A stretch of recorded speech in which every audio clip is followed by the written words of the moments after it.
Ассаламу алейкум. Менің каналыма қош келдіңіздер. Бүгін духовкасыз банановый торт жасаймыз. Бізге банан, пряник, сметана, қант керек болады.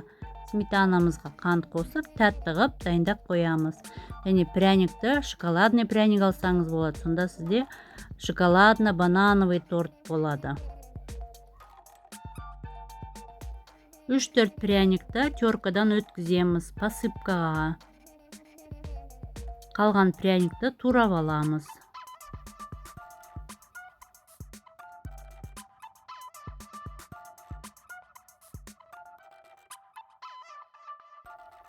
Осылай тортымызды жинаймыз.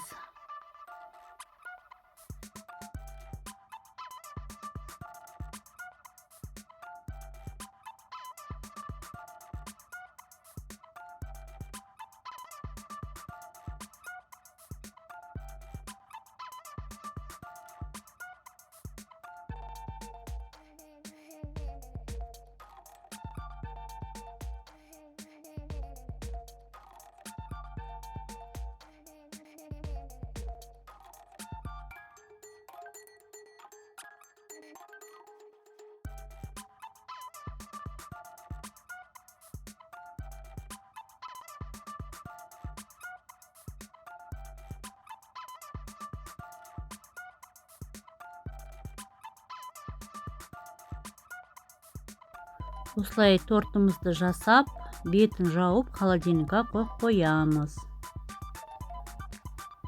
Осылай ыдысымызға қойып, украшать етеміз.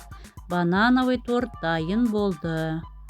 Маған тіркеліңіздер және лайк басуға ұмытпаңыздар. Көргендеріңізге көп рахмет. Аман сау болыңыздар.